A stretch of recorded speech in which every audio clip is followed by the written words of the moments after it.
Welcome to a webinar series on New Jersey tax reform. My name is David Gutowski and I'm joined by Matt Setzer. We're lawyers with Reed Smith State Tax Group, which has over 40 lawyers, CPAs, and paralegals across the country who do nothing but state tax. We've got 15 lawyers licensed to practice in New Jersey, which makes us one of the largest New Jersey tax practices of any law firm. Okay, so in this episode, we're going to try to answer the question of whether income that's earned by a foreign corporation is included in the New Jersey tax base of the combined group, where the income is from foreign sources or if the income is covered by a U.S. treaty. In the wake of combination, income that's earned by a foreign corporation may be relevant regardless of whether the corporation has nexus. If the foreign corporation is unitary with domestic affiliates that file in New Jersey, the foreign corporation's income can be included in the tax base of the combined group, and its apportionment factors may also be included in the group's factors. Where things become unclear under the statute is what do you do about foreign source income or U.S. income that's not subject to federal income tax because of a treaty. So prior to New Jersey tax reform, the Tax Court of New Jersey decided a case called Emphasis of India, Emphasis Limited of India.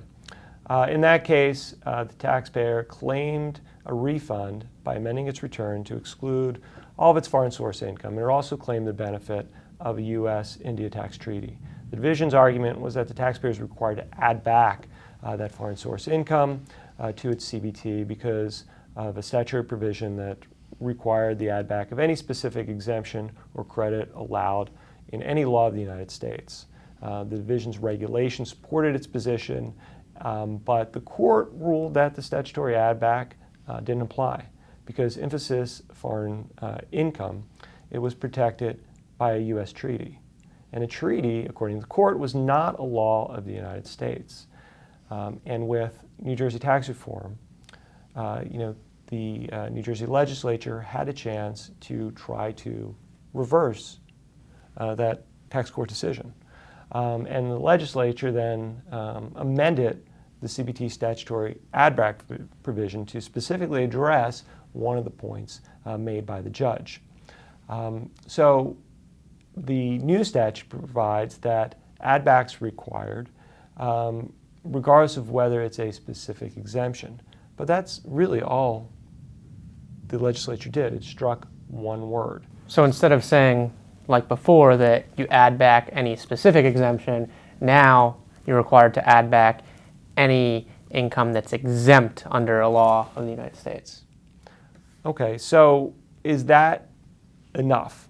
Does that really solve all of the problems that the court had with the division's position? So let's get into that. So the first change that the legislature made, we just walked through. So the legislature removes the term specific from the add back statute, and now you're left with a statute that says you add back any income exempt under a law of the United States.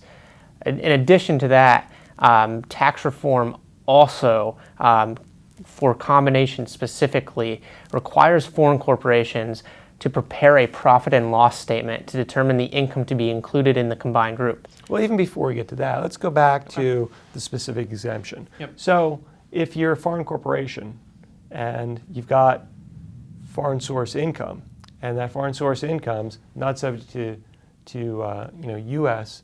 income tax, and the starting point for computing New Jersey tax base has historically been your line 28 taxable income, is a sourcing provision under the IRC an exemption? I think not. The sourcing provision under the IRC is not an exemption as the statute would define it, and certainly under the Infosys decision, although it doesn't come right out and say it. The Infosys decision certainly looks at what the add back is and then also what the IRC provision is. The court rules on the basis of the treaty and says that the income is excluded by treaty, but the sourcing provision itself is exactly that, a sourcing provision. It is not an exemption. So whether you can add back that income, I think the division relying on that provision is incorrect. And I guess even with respect to a treaty, I think it'd be hard to not characterize a U.S. Income tax treaty as an exemption, where you're not subject to your U.S. source income unless you have a PE, permanent establishment.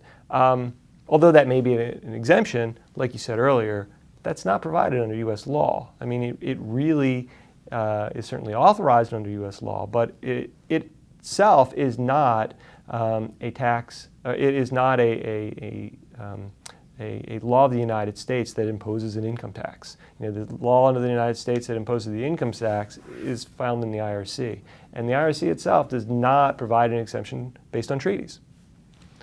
Okay, so now we also have to deal with the new combination provisions, not just striking the word specific exemption, but there's also a mechanism for how a combined group needs to compute its tax base. And what does the combined group have to do to the extent that it has unitary foreign affiliates?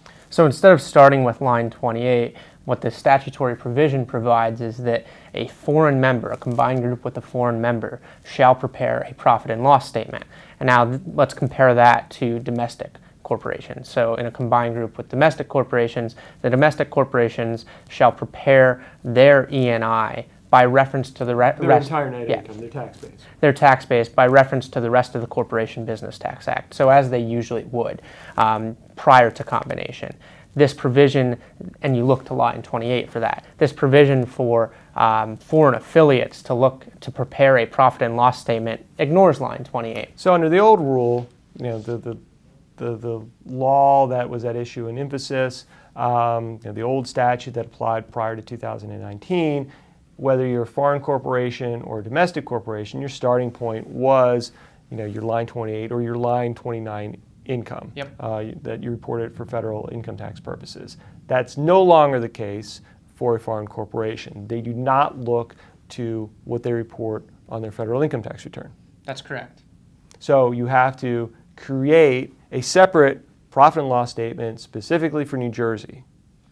And isn't that what the division now is going to say? Well, we don't care what federal law says. We don't care about your line 28 or line 29, income. If you're a foreign corporation, we want to look at your profit and loss statement computed on a worldwide basis, and that is going to be included in the tax base of the combined group. The division certainly has an argument there, but in this same provision that we're now discussing for what foreign members should do in preparing their entire net income for a combined return, that provision also says that in lieu of these procedures, that a foreign member can also use any other method to reasonably calculate their income as determined by the Corporation Business Tax Act.